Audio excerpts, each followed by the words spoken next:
Hello, everyone. Welcome to Changing the Questions. My name is Paul Laporte. Joining me are, again, my guest co-host, Johnny Patches. I'm really disappointed you're not changing the questions. This is the same question. It is going to be a different question, I guarantee. I'm disappointed you didn't say part deux because you're French. and Dominic Schmidt on my left. All right, so last time we had a discussion on whether or not... We should start over. No, we should not. This is good. We'll keep going. This is art. We should have a discussion on whether or not Kayfabe matters anymore. This week, I want to... This episode, because it's in the same week. This is the same minute. This is the same, yeah, so this is literally seconds after the last you're episode. breaking kayfabe. This is bullshit. All right, so we all agree, well, I don't know about you, but you and I agree that Lucha Underground is like the best thing to happen to professional wrestling in a very, very long time. I hate Lucha wrestling. I'm sorry. Slap You're chair terrible. I'm sorry. I hate Lucha wrestling. It's not my fault. I just like fucking 80s guy. nonsense. Okay. So You could leave. all right, but okay, whether you like or dislike Lucha Underground, one of the interesting things it does is it takes professional wrestling and it takes that whole idea that this is a real world sport and it goes boom and it just shoots it out the window. There are wrestling dragons and birds and personifications of death. Cage Brothers. Yes. Cage There Monster are Brothers. Cage Monster Brothers who eat Cholos. mid-level barrio henchmen. Yes, it is completely fantastic. And the question I wanted to ask this week is, should professional wrestling be less realistic than it commonly is? And the reason I ask that is because we have seen, just as being fans of professional wrestling for 10, 20, 25 years, 30 years, you old bastard, we have seen basically every storyline there is that can be done in professional wrestling while pretending it's an actual sport.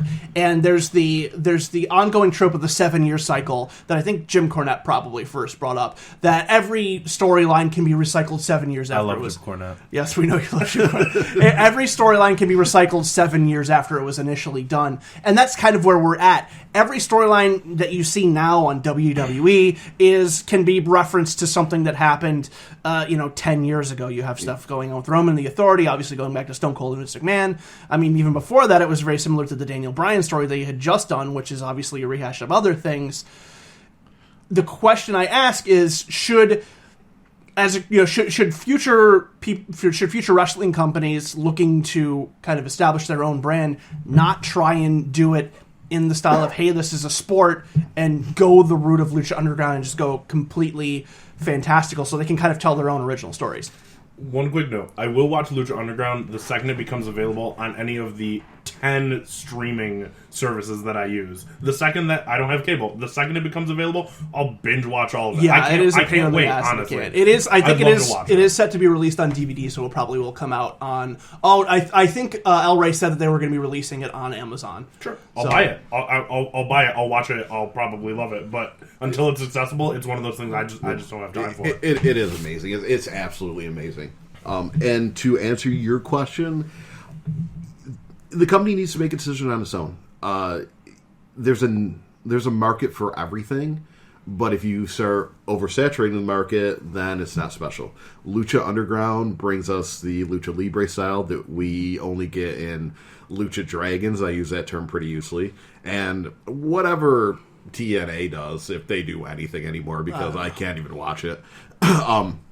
So Lucha Underground gives us that feel, that style of wrestling, and it gives us, fantastic storylines that we go back to the fictional TV show that covers that. Chikara would be the same thing. Chikara is very similar. Chikara just doesn't have the TV deal that Lucha Underground does, and that's what hurts them. But, from what I've seen of Chikara, what I've downloaded, I watched a man have his pigeon brought in on a wheelchair and come back to life. We watched Kaiju Big Battle. Big Battle's amazing. Right. Kaiju Big Battle is I'll amazing. watch that all day. Right, those are amazing. But if we overload the market and we have 2 or 3 shows, then it's not special anymore.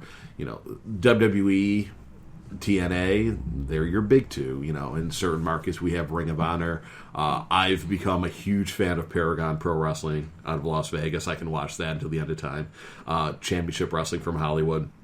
They stay with your traditional feel, minus, Darren Corbin turning into a werewolf taking on Gangrel. You can mix in the humor, you can mix in the fantasy with a good wrestling program. And not only that, we have The Undertaker in the WWF, who is zombie mortician. This is my point, let's take everybody back to presumably cold Thanksgiving night in 1990, and we are greeted with two faces that will forever haunt our nights. One is the Undertaker, and the Gobbledygooker, and the other one is the Gobbledygooker. Both of those things are equally unrealistic, kind of, in the wrestling world. Undead Mortician, giant wrestling turkey. And the thing is, one of those things was terrible and died. So there's like a 50-50 shot we could be celebrating 25 years of Gooker. Yeah. So but the other one celebrated 25 years. Yeah. but so, and the Undertaker lasts and somehow evolves and it worked for 25 years and that's the thing is it was equally unrealistic for 25 years minus 3 years as a biker, and it depends on how you want to show the unbelievable, with air quotes, characters, and in that situation, two roads diverged at Survivor Series, and I took the one less gooky. and really, you can do these outrageous characters, and honestly, the outrageous characters are sometimes better than your realistic characters. Like in the beginning of WCW, when they started having characters that had real names, and on the other side you had WWF, and they had professions. There was jobs. The plumber, tail hopper, repo man, the goon. Yeah, it was all these people with jobs, but also they were wrestlers, and that was somehow less realistic than guys who were like the Undertaker, outrageous characters. They fit better. Wrestling is a cartoon world in reality. Maybe not cartoon, but at least comic book. But the Undertaker was a phenomenal worker, and people eventually saw that. So aside from being a great character, a great gimmick that he owned, that he put his blood, sweat, and tears into, he can work. And you think there wasn't any sweat in that Gobbledygooker costume? or tears, for that matter? Lots of tears. Hey, if a girl could keep a job with WWE or WWF, then so be it. But the thing that I wonder is, you mentioned, Undertaker was going to be big no matter what he did because he was phenomenal. But then you take a promotion like Lucha Underground, and everybody kind of has a weird, fantastic persona, and it doesn't almost matter if they're good or not. I mean, you have Marty the Moth Martinez, who we thought originally was just some random goofy fan who had a name, but apparently no, he's an actual moth, and he can tie Sexy Star up in a cocoon or whatever. He's from an Aztec tribe, and their totem animal is the moth. You need to respect that. Yeah, and exactly, and that's the thing. It's Kayfabe's alive. I changed my answer from the last episode. That's the thing. Alive. Is that with Lucha Underground is you all these backstories are so ridiculous, but we remember every goddamn one of them, and we know everything about every person on that show. And the reason I wanted to ask this question is because Mike Quackenbush, who is the runner of Chikara, did kind of a TED Talk recently. I don't know if you guys have seen it or not, but basically he said he echoed kind of the things that we're saying, that wrestling is a performance art, that it can broadcast all these different mediums, and people for too long have viewed professional wrestling just in the medium of sport, and he wonders what it would be like if people viewed wrestling in the medium of fantasy or science fiction, which, what the hell would that look like? I want to know. We saw ECW on Sci-Fi, and we watched more horror. We watched a zombie get his brains caved in by the Sandman. So fantastic debut. So I just wonder, and I also, and this seems kind of counterintuitive, but I think that if more professional wrestling companies did that, and it seems like that is happening a little bit more, maybe not necessarily with the fantastical characters, but if you pay attention to like local indie scenes, like I have to monitor the Change in the Questions Twitter, and I'm just friends with like 100 different indie promotions. Like a very, very large majority of them frequently and prominently feature intergender wrestling. Like women wrestlers, there is no women's division. The women's wrestlers are working, they're holding titles. Kimberly is the current Chikara Grand Champion. Now you're shaking your head, why? I have never been a fan of that. I've never supported that. Andy Kaufman? Andy Kaufman I've supported. Now why don't you support that? This always just been a personal preference and opinion of mine. I understand without coming off as being a sexist meathead, physically women can't compare to men size-wise. If you put Kimberly versus Jey Uso, we'll just say someone who's not huge, but physically they'd be overpowered, physically they'd be outmatched. Yeah. To me, I don't believe it. How many times has Rey Mysterio gone over the Big Show? That's exactly it. Yeah, that's what I'm saying. I never said I believed anything Rey Mysterio and I ever hate did. Rey Mysterio. I know you do. But he's gone over them, but there's always been something else there. I guess at the end of the day, it's how it's booked. If it's booked well, if it's built decent, I could accept that. Like or Lita and Dean Malenko. That was understandable. Physically, they're comparable. But China and Eddie. If you have a male and female wrestler that are comparable size and everything, I'm more likely to buy it. But having China's WWE World Champion would have buried the company. Would have gotten a little bit of popularity, but for the overall good, it wouldn't have lasted. It wouldn't have been good. My thing is there a big guy in Lucha Underground? Is there like a Big Rick? Yeah, it's Ezekiel Jackson. Okay. Oh, all right. So that's their big guy, but everybody else there's is a like couple of guys. Well, there is also Mil Muertes, who is their current champion. He's the other big guy. So with women wrestling, they can do all the same movesets that all the cruiserweights could do, and everybody loved that. I mean, realistically, like the cruiserweights who were really good were also bigger, like a lot bigger than you realize. They just weren't like Goldberg big and doofy, but like Jericho's like a big guy. Eddie was a big guy. I'm 5'11". Like they're still taller than me. Jericho was 6'1", I believe. Yeah. Like I didn't realize Edge was 6'5" until I was an adult. Like I was like, oh, he's a small guy. Oh adult? No, he's a giant. But that's the thing is like intergender wrestling works if, I mean, we've seen guys like Ray wrestle bigger men, bigger. Your 6'7" guys, your Big Show, which those are always terrible matches in my opinion. The women can do the same sort of thing like that. It just gets a little unbelievable when there's like weird, unnecessary feats of strength. That said, balls plex is great. I'm all for the balls plex. You see 6 guys get balls plexed? No, I don't watch those kind of programs. The King of Dong style is the way to go. The balls plex is a different thing. You're thinking of the YouPorn plex. Oh, yes, the YouPorn plex. Yes. You mean the balls Candace plex is Candice LeRae. Yeah. Here's the thing: is Clamplex, I guess. Against, I've heard different people make that argument, and I can certainly understand that argument. But again, that's if you're looking at professional wrestling from sport. I think if you set up the environment where that is an acceptable thing, like in Chikara, that's like Kimberly is just suplexing the Wrecking Crew, like it just happens, like and that's just like this is what we do here, and like it's the same thing if you like watch like a movie, you watch Kill Bill, which is just 4 hours of I love that.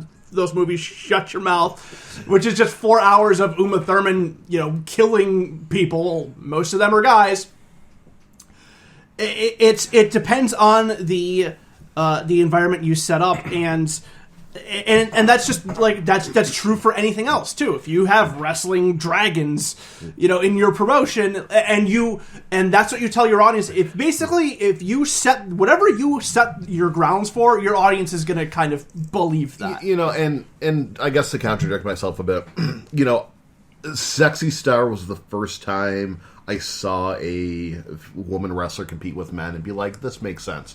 She works with this gimmick, with this environment. But again, it comes down to the size of pairings. When she was put up against, Big Rick placed her down on the ground, put his hands on her shoulder. She can't kick out. That makes sense. That's how it should be booked.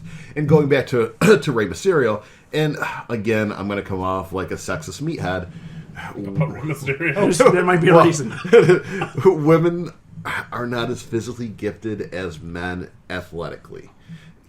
People can yell at me, they can think whatever they want, but it's true. You don't see women... Disclaimer, we're going to get a little racy. Yeah, we're going to get a little racy here. You don't see women in professional sports. No women's in the NBA, MLB, NFL. We had one in the NHL back in the 90s. She was a goalie. She lasted, maybe a season or two. Rey Mysterio is faster than almost any woman that you're going to put in this business. I would switch out Matt Khalil for Brienne of Tarth, like in an instant. Honestly, well, you don't have much choice now. So that makes it slightly more believable that Rey Mysterio will always be faster. He'll always be more agile, and being the smaller guy, he's smarter than the Big Show. Because small people are all intelligent. They are. Size and intelligence. Yes. That's proportionally. You dumb. Mine are smart. Now he'll enjoy it when he gets to this part of the episode. Big Show was never played off as being a genius. Elegante was no brain surgeon. I guess Kane was a dentist. Isaac Yankum, but what's a dentist but a doctor who failed medical school? See, I don't know. I don't know if it's smarter. I think it was just like he's quicker, which that's not hard. Like, I'm quicker than the Big Show. I doubt that. I doubt it too. But yeah, okay, he's quicker, he's more agile, he works around things, he gets it done. It was just something when I transitioned from like being like a kid watching wrestling to being like a teenager watching wrestling, I was just like, man, I really don't like this Rey Mysterio. Like, he goes over the Big Show like weekly, or he goes. Didn't Kane have like a 6-minute or a 1-day world championship run, and Rey like beat him for it the next night? Like something like that. Sure, he's bigger than the Big Show, but like Kane's got a great work rate. Like, you're telling me that like Kane can't keep up with Rey Mysterio and just tombstone him straight to hell? I forget about Kane's title runs. Yeah, because they're forgettable because they all lasted like a minute. He's Yes. had like 2, 3 maybe. 3, I think. Yeah, and they're all like a day, or like he wins it Sunday from nonsense that he loses it Monday. But the interesting thing about the whole like Rey Mysterio shouldn't be able to beat up the Big Show thing is it's interesting because WWE has established that he's not supposed to be able to. Like, it was sold Big Show as doing these things. Like, if they had just sold them as equals right to begin with, like something like Lucha Underground, or especially Chikara. Chikara basically is like, anybody can beat anybody else. It doesn't matter how big this guy is, how small this person is, what gender this person is. It doesn't matter. I mean, everybody's on a level playing field. Royal Rumble's coming up, so Big Show, he's like a 30-time winner, because who's going to be able to eliminate the Big Show? Yeah, exactly. I mean, we hear that Every from January single time. 1st until he's eliminated. Yeah, how many Royal Rumbles has he won? Half, because he landed at the same time as The Rock that one time, but I think they gave it to The Rock. Yeah, I'm pretty sure they gave it to The Rock. Yeah. So it's funny because that's just bad storytelling. Yeah. That's the reason that annoys you. Like I said, if you came up if the environment was either, they needed to do one of two things. They either needed to not do that because that's just the environment they established, or they need to establish a different set of rules saying that this is something that can happen. But they try and have their cake and eat it too. In my mind, that it was established that Rey Mysterio could be the Big Show, and I had to like unlearn it because realistically, I was a kid when I was watching Big Show lose to Rey Mysterio. I mean, I don't know. This was like 2004. I was like 13, so I was still, and I'd only been watching for 3 years at that point, something like that. So Yeah, but It even was then, you had established seen to me. promos and said how dominant and big, because they do this thing every like year or two where big show's important now, and then Yeah. they make him on a run. They inevitably did that at some point during. Yeah, the but early they always fandom. made Rey Mysterio seem really important. Rey Mysterio was their little guy. Like, he was there for the kids. It was always believable that he could beat anybody on any given night. The only realistic thing that ever happened with Rey Mysterio is it was a tournament for number one contendership to the title on SmackDown. Hits Undertaker with the 619 and goes for the West Coast pop and just nope. Last ride. Yeah. And I was like, oh, this makes sense to me. Why doesn't everybody do this to Rey Mysterio? and I mean, maybe that's when kayfabe died for me, or The something. last ride isn't in everyone's moveset, so. See, Yeah, not everybody can throw a power bomb apparently. hey, you gotta lift him by the tights. Which was impressive when he did that to Brock, recently in, one of their matches. I was like, no way, he's still... No way those tights are gonna hold. Jimmy Johns! That's 285 pounds of pure Minnesota meat. All right, that's gonna wrap it up for this discussion. Are we going to go for the three-peat? I mean, hold on. The biggest problem here, I think, is that we didn't we went off on a big tangent. We should hit the action beat one last time.